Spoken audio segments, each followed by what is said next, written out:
Tales of Vesperia is the latest entry in the long-running Tales series of role-playing games from Japanese publisher and developer Bandai Namco.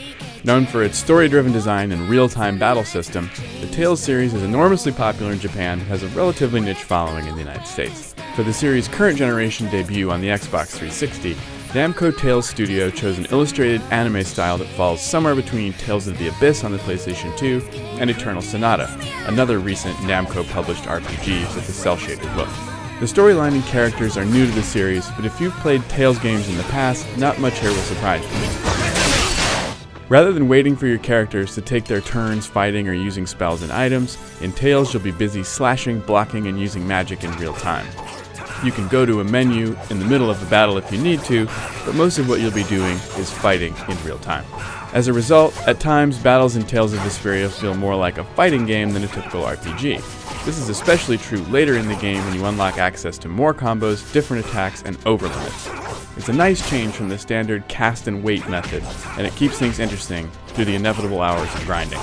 Fighting monsters is a big part of Tales of Vesperia, but the biggest focus is on the story, an epic yarn about corruption, duty, and self-discovery told through the experience of a group of travelers brought together in a time of crisis. It's pretty standard fare for the genre, and Tales of Vesperia isn't really breaking any new ground in terms of theme. But as Japanese RPGs go, it works well and is appropriately large in scope while keeping the focus on the main characters. Really, the storyline serves mainly as a backdrop for revealing the main characters and their relationships, and there's a lot of revealing to be done.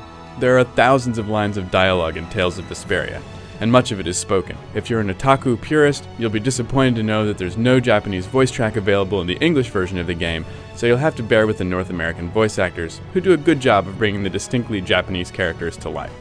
This is a long game, and there's a ton to do and discover. Playing strictly through the storyline at a normal pace with no walkthrough could take you 60 hours or more, and there's even more to explore outside the main arc of the story. There are side quests, a battle arena, secret areas, and sub-games that can seriously eat away at your time. Tales of Vesperia has a few major strengths. First, the character designs and animations are top-notch. They've been crafted with care, and it shows throughout the game. Second, although linear in nature, the story is quite expansive and well-paced, and despite its flaws, does a good job of investing you in the characters and their fates. Finally, the real-time battle system really spices up the action and does a better job of making you feel like a leveled-up badass near the end of the game than a lot of others in the genre. On the downside, although Vesperia looks very pretty much of the time, the level of detail in the environments, costumes, and interiors isn't extremely high.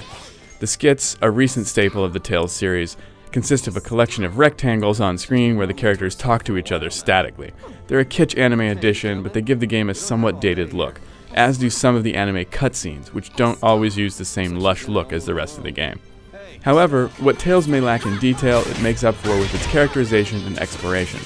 Unlike its contemporary Eternal Sonata, once you have your party set in Tales of Vesperia, you can deviate from the main path and strike out on your own to discover the world of Turco Lumieres.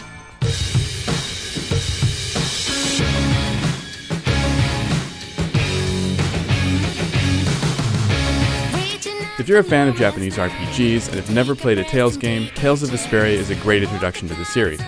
The characters are engaging, the story, although at times cliché, is on a grand scale, and the battles are intense and rewarding. Also, one of the characters is a pipe-smoking dog named Rapide who fights with a blade. What more do you need to know?